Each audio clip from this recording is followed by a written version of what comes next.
अस्सलाम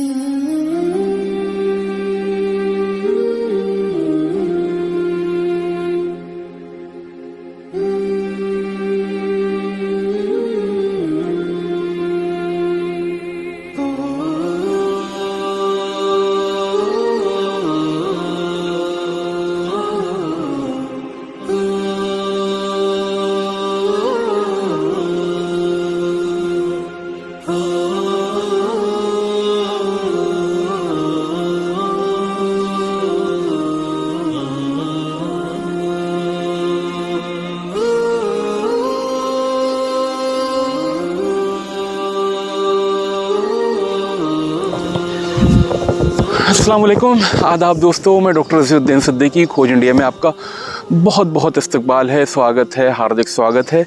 दिल की गहराइयों से दास्तान में खैर मकदम है।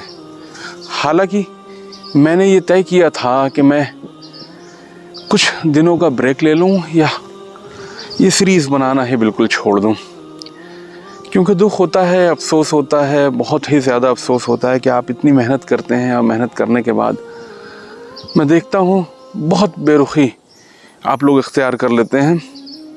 इवन हत्ता कि एक शेयर, एक लाइक, एक कमेंट के भी हम मोहताज हो जाते हैं।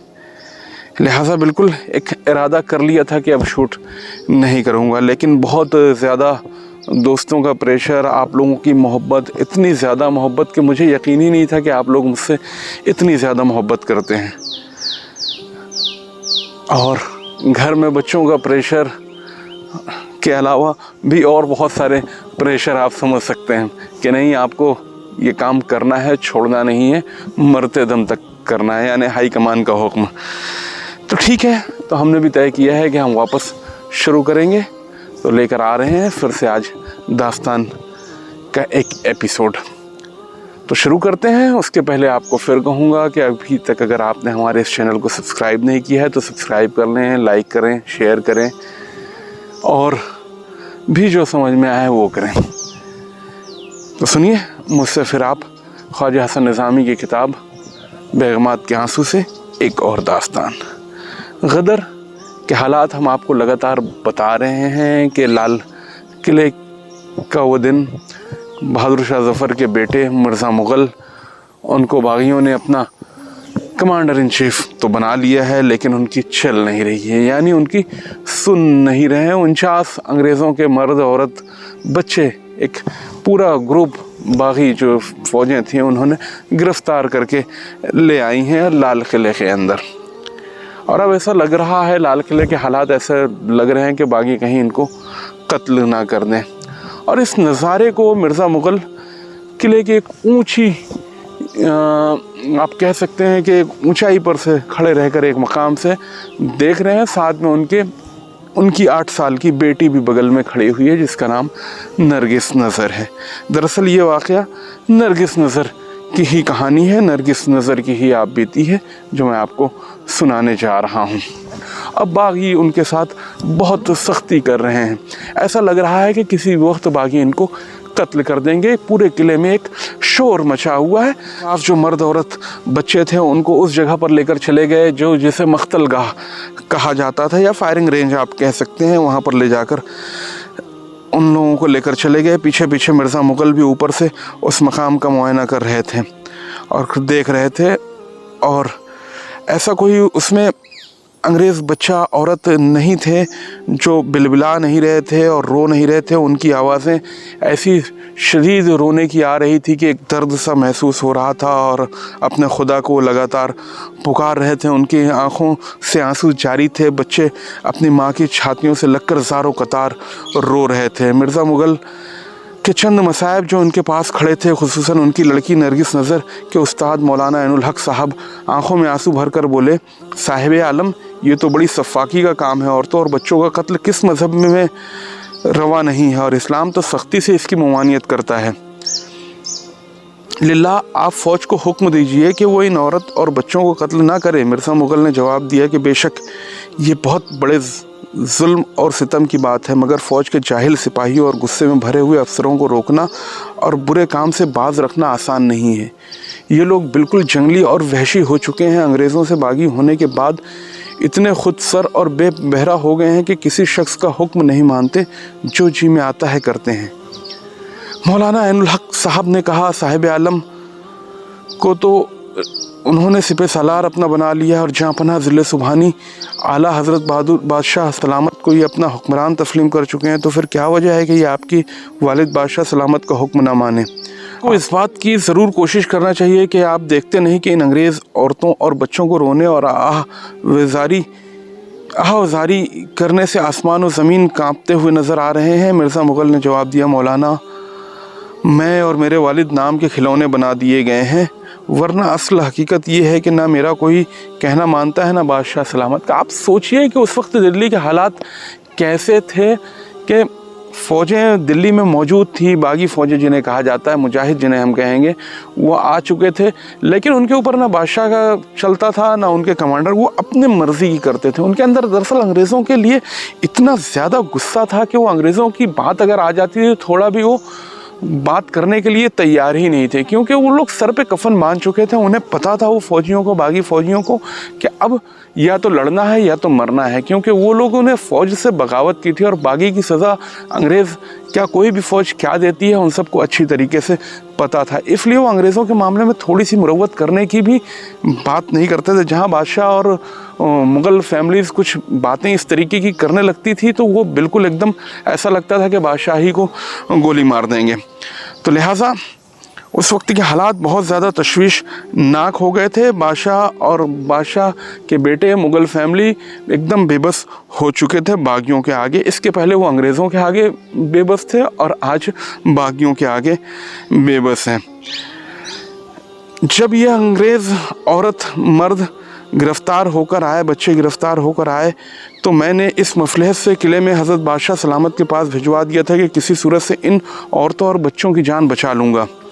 मगर इन जालिम बागियों ने किले के अंदर भी इन बेचारे अंग्रेज़ मर्द औरत को अपनी गिरफ्त के अंदर रखा और बादशाह सलामत के असर को किसी तरीके से कबूल ना किया। यहाँ तक कि जब मेरे कहने से एक मरतबा बादशाह सलामत ने खाना इन बेकस कैदियों को अपने खासे से भिजवाना कहा तो बागी मज़ाहमत करने लगे और सामने खड़े हो गए और दिक्कत के साथ इन कैदियों को खाना देने पर रज़ामंद हुए। इनका इस वक्त से ये ख्याल है कि बादशाह सलामत और इनकी औलाद अंग्रेज़ों से मिली हुई है। बागियों को ये शक था कि बादशाह और बादशाह के फैमिली वाले जो हैं कहीं ना कहीं अंग्रेज़ों से मिले हुए हैं और वो अंग्रेज़ों के साथ मुरव्वत करते हैं।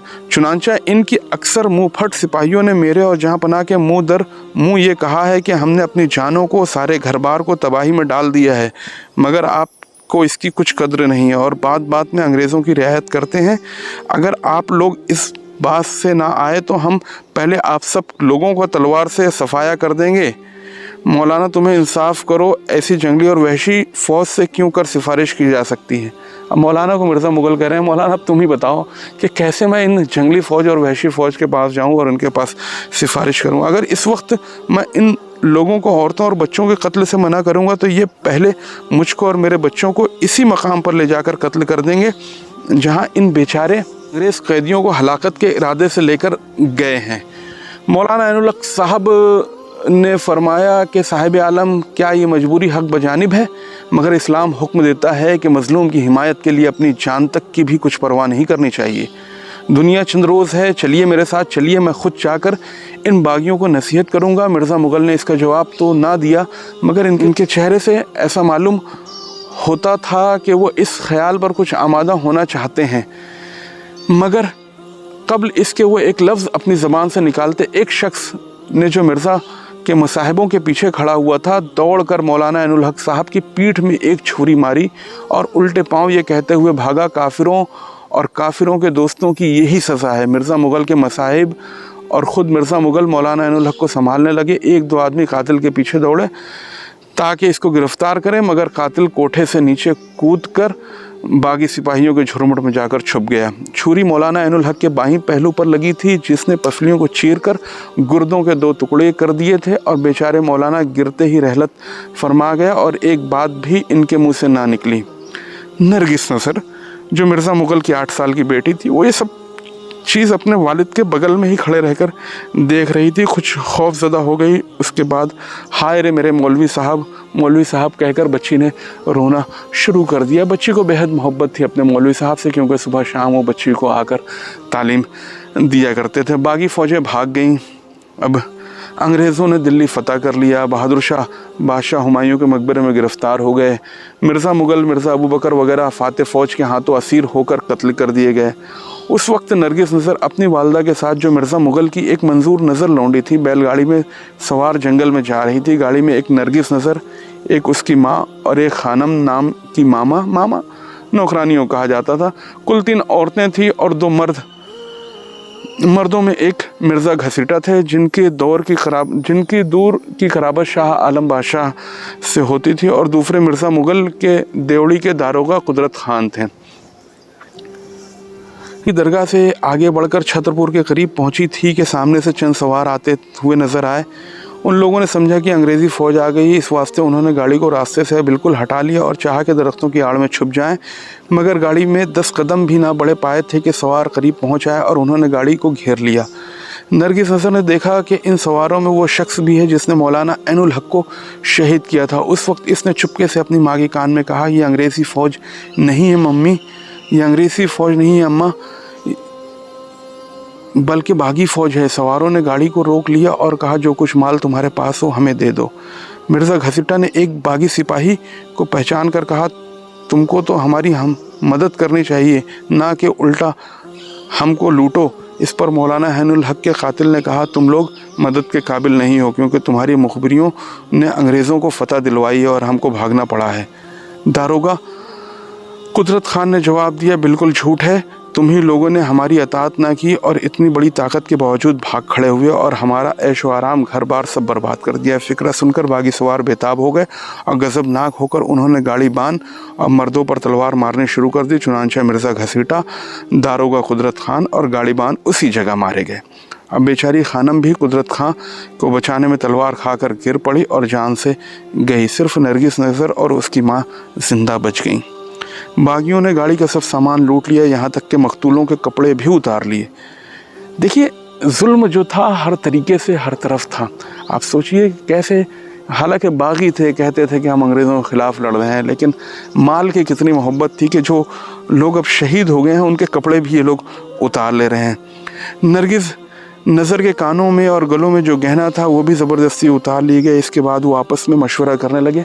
नरगिस नज़र ने कानों में बालियां जो पहनी थी उनको इस ज़ोर से खींचा कि नरगिस नज़र का पूरा कान जो था वो लहू लहान हो गया। वो मशवरा करने लगे कि इन दोनों को कौन ले। एक सवार ने कहा, औरत जवान है, मैं इससे शादी करूँगा और उसको मुझे दे दो, इसके एवज़ में मेरे हिस्से का ये जेवर ले लो। मौलाना ऐनुल हक का कातिल बोला, इस लड़की को मैं लूँगा क्योंकि मेरी कोई औलाद नहीं है। चुनांचा इस मशवरे पर अमल किया गया। नरगिस नज़र की वालदा को एक सवार ने अपने घोड़े पर बैठा लिया और नरगिस नज़र को मौलाना ऐनुल हक के कातिल ने अपने घोड़े पर सवार कर लिया। नरगिस नज़र अम्मा अम्मा अम्मा अम्मा कहकर रोने लगी और नरगिस नज़र की माँ ने, 8 साल की बच्ची, रोने लगी।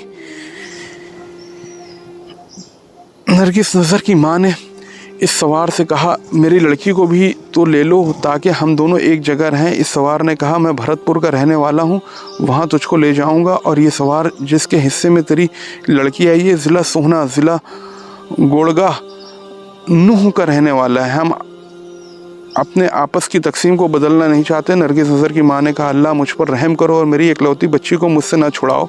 मगर इन जालिमों की ज़रा रहम ना आया और भरतपुरी सवार नरगिस नज़र की माँ को लेकर भरतपुर चला गया और मौलाना ऐनुल हक का कातिल नरगिस नज़र को लिए हुए सोहना पहुँच गया। नरगिस नज़र का बयान है कि जब मेरी वालदा मुझसे जुदा होकर चली तो वो अपने बाल नोचती थी और दहाड़े मार मार कर रोती थी और मैं भी अम्मा अम्मा कहकर चीख मारती थी, मगर इनको हमसे किसी की फरियाद पर रहम ना आया। मुझको जब तक अम्मा का घोड़ा नज़र आ रहा था उनको चीख चीख कर पुकार रही थी, लेकिन जब घोड़ा आंखों से ओझल हो गया तो मैं भी चुप हो गई। सोहना में पहुंचकर वो शख्स मुझको अपने मकान पर ले गया। वो ज़ात का घोसी था। उसके घर में 3-4 भैंसें बंधी हुई थी। ज़ात के घोसी से मुराद ये है कि जो मुस्लिम गवाले हुआ करते थे, दरअसल मुसलमानों में जिनको भैंसें गाय वगैरह पालते थे और दूध का कारोबार करते थे, उनको दरअसल घोसी कहा जाता था। इसके घर में 3-4 भैंसें बंधी हुई थी। इसकी बीवी ने जब मुझको देखा और खाविन से ये सुना कि वो मुझको बेटी बनाने के लिए लाया है तो बहुत खुशी, और उसने मुझको बहुत प्यार दिया, मोहब्बत से अपने पास बैठाया। 8 दिन तक इस घोसन ने मेरी ऐसी खातिर की कि मैं अपनी माँ की जुदाई का गम भूल गई। 8 दिन के बाद एक अंग्रेज़ फ़ौज आई और उसने मेरे मौजूदा बाप को पकड़ लिया और घर का तमाम माल व असबाब ज़ब्त कर ले गई। मुझको मेरी घोसन माँ ने बहुत तसल्ली दी और पड़ोस के एक शख्स के यहाँ लेकर चली गई। 3 रोज़ के बाद हमने सुना कि वो घोसी बगावत के जुर्म में फांसी पर लटका दिया गया और इसका तमाम माल व असबाब नीलाम हो गया है। बेचारी घोसन भागते वक्त कुछ नकदी अपने साथ ले गई थी, जिससे 2 साल तक तो अपना गुजारा करती रही और मेरी दिलदारी में इसने किसी किस्म की कोई कमी नहीं की। एक रोज़ रात को हमारे घर में चोर आए और उन्होंने मेरी घोसन माँ के गले में हंसली उतारनी चाहिए। घोसन माँ की आंखें खुल गई और उससे गुल मचा दिया। इस पर चोरों ने घोसन माँ का गला घोंट दिया और वो बेचारी इस सदमे से मर गई। घोसन माँ ने मरने के बाद 1-2 दिन तक तो मकान वालों ने मुझसे कुछ ना कहा, बल्कि तसल्ली वगैरह से पेश आते रहे। मगर 3 दिन के बाद इस मकान वाले की बीवी ने कहा, अरे तू दिन भर बैठी ही रहती है, कुछ काम क्यों नहीं करती? हमारे यहाँ मुफ्त की रोटी नहीं मिलेगी, खिदमत करेगी तो खाने को मिलेगा।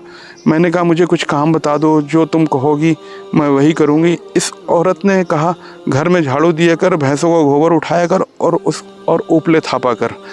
मैंने जवाब दिया कि उपले थापना मुझको नहीं आता, झाड़ू मैंने कभी नहीं दी, ये काम मैंने कभी नहीं किया। मैं हिंदुस्तान के बादशाह की पोती हूँ, मगर खुदा ने ये वक्त मुझ पर डाला है तो जो तुम काम कहोगी मैं वो सब करूँगी। 2-4 दफ़ा मुझको ये काम करके बता दो ताकि मैं सीख जाऊँ। औरत बड़ी नरम मिजाज थी, उसने मुझको झाड़ू देनी, उपले थापने सिखा दिए। मैं ये काम करने लगी। सोचिए क्या वक्त था, एक बादशाह की बेटी, मिर्ज़ा मुग़ल की बेटी आज उपले थाप रही है।